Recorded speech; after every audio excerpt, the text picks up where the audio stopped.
الحمد للہ وحدہ لا شریک لہ والصلاة والسلام علی من لا نبی بعد وعلی آلہ وصحابہ الذین اوفوا عہدہ عن علی بن ابی طالب رضی اللہ عنہ قال قال رسول اللہ صلی اللہ علیہ وسلم اذا كانت لیلۃ النصف من شعبان اذا كانت لیلۃ النصف من شعبان فقوموا لیلها وصوموا نہارها او کما قال 15 شعبان جس کو لیلۃ البراءت اور شب براءت کہا جاتا ہے، احادیث میں شعبان کی اہمیت ہے اس اعتبار سے کہ رسول اکرم صلی اللہ علیہ وسلم رمضان المبارک کے علاوہ سب سے زیادہ جو روزے رکھتے وہ شعبان میں رکھتے تھے۔ اسی طرح رسول اکرم صلی اللہ علیہ وسلم رجب کا چاند نظر آنے پر دعا جب مانگتے تو شعبان کا ذکر بھی فرماتے، اللہم بارک لنا فی رجب و شعبان و بلغنا رمضان، اور رمضان تک اے اللہ ہمیں پہنچا دے۔ اسی طرح حضور اکرم صلی اللہ علیہ وسلم کا ارشاد ہے، آپ نے فرمایا احسو ہلال شعبان لرمضان، کہ شعبان کا جو چاند ہے اس کو اچھی طرح محفوظ رکھو، اس کا حساب کرو رمضان کے لیے۔ تو چونکہ شعبان رمضان کا مقدمہ ہے، شعبان رمضان کی تمہید ہے، شعبان رمضان المبارک کی تیاری ہے، اس کی خاص اہمیت احادیث کے اندر آئی ہے۔ پھر شعبان میں 15 شعبان یعنی 15ویں رات، اس کو لیلۃ البراءت کہا جاتا ہے عربی میں، اور ہمارے اس کو شب براءت کہتے ہیں۔ یعنی یہ وہ رات ہے کہ جس میں اللہ تعالیٰ خصوصیت سے توبہ قبول فرماتے ہیں، لوگوں گناہوں کو معاف فرماتے ہیں، اللہ تعالیٰ رحمت عطا فرماتے ہیں اس رات کو۔ اس رات کے بارے میں بطور خاص حضرت علی رضی اللہ تعالیٰ عنہ سے حدیث موجود ہے جو کہ سنن ابن ماجہ حدیث نمبر 1388۔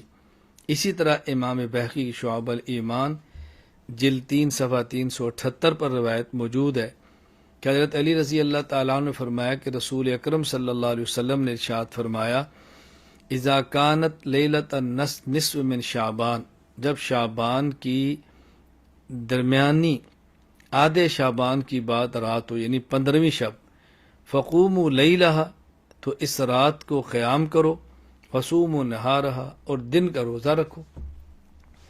تو 15 شعبان رات کی عبادت اور دن کا روزہ یہ مستحب ہے، رکھنا چاہیے، نہ سنت مؤکدہ ہے، نہ واجب ہے، نہ فرض ہے۔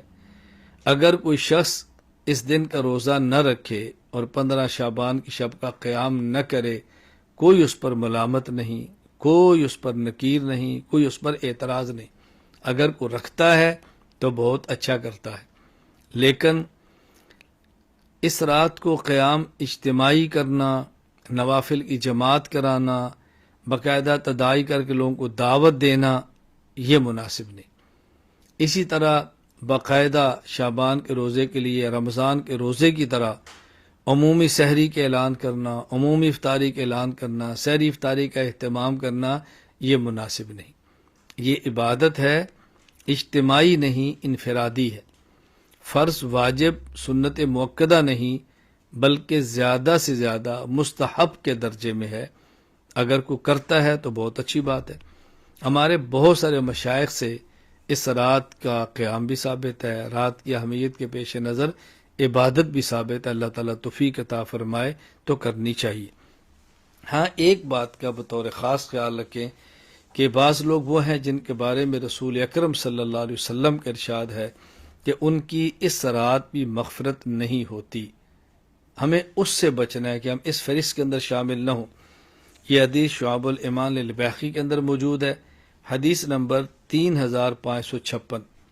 الترغیب والترہیب کے اندر موجود ہے، حدیث نمبر 1547، کہ نبی کریم صلی اللہ علیہ وسلم فرماتے ہیں جبرائیل میرے پاس آئے، اتانی جبرائیل علیہ السلام فقال هذه الليلة لیلۃ النصف من شعبان، یہ شعبان کی درمیانی شب ہے یعنی 15ویں شب ہے، وَلِلَّهِ فِيهَا عُتَقَاءُ مِنَ النَّارِ، بعدد شعور غنم کلب، بنی کلب کی بکریوں کے بالوں کے برابر، یعنی بہت بڑی تعداد میں اللہ تعالی جہنم سے لوگوں کو آزادی کا فیصلہ فرماتے ہیں. لیکن لا ينظر اللہ فیہا الی مشرک و الی مشاجح ولا الی قاطع رحم ولا الی مسبل ولا الی عاقل لوالدی ولا الی مدمن خمر. یہ 6 لوگ ایسے ہیں کہ جن کی طرف اللہ تعالیٰ رحمت کی نظر سے نہیں دیکھتے. نمبر 1 مشرک، نمبر 2 کینہ رکھنے والا، نمبر 2 رشتہ داروں سے تعلقات کو ختم کرنے والا، نمبر 4 شلوار ٹخنوں سے نیچے رکھنے والا، نمبر 5 والدین کی نافرمانی کرنے والا، نمبر 6 شراب کا عادی. اللہ تعالی ہماری حفاظت فرمائے. کس قدر افسوس کی بات ہے، کس قدر دکھ کی بات ہے، محرومی کی بات ہے کہ اس رات بھی انسان اللہ تعالیٰ کی نظر رحمت سے محروم ہو جائے اور انسان کی مغفرت نہ ہو سکے. اس لیے ہمیں اہتمام کرنا ہے، ہم شرک سے توبہ کریں، کینے اور بغض سے توبہ کریں، قطع تعلق سے توبہ کریں، شلوار ٹخنے نیچے رکھنے سے توبہ کریں، والدین کی نافرمانی کرنے سے توبہ کریں، شراب پینے سے توبہ کریں. اگر کوئی شخص اس گناہ کے اندر ملوث ہے توبہ کر لے، آئندہ اس گناہ کو نہ کرنے کا فیصلہ کر لے، سچی پکی توبہ کرے. بہرحال میری گفتگو کا خلاصہ یہ ہے، 15 شعبان شب براءت لیلۃ البراءت کی رات عبادت بھی کر سکتے ہیں، 15 شعبان کو روزہ بھی رکھ سکتے ہیں. نہ تو اجتماعی عبادات کا اہتمام کریں، اجتماعی کا معنی کہ باقاعدہ اعلان کریں، تداعی کریں، اشتہار چھپا کے جمع کریں، انفرادی عبادت ہے. ہاں اگر اتفاقاً کچھ لوگ جمع ہو گئے ہیں، آپ نے تلاوت بیٹھ کے کر لی ہے، ذکر کر لیا ہے، اللہ کا نام لے لیا ہے، بیان ہو گیا ہے، سن لیا، تو اس میں کوئی حرج نہیں ہے. ہاں لوگوں کو جمع کر کے بیان کرنا، سمجھانا، یہ ایک الگ چیز ہے.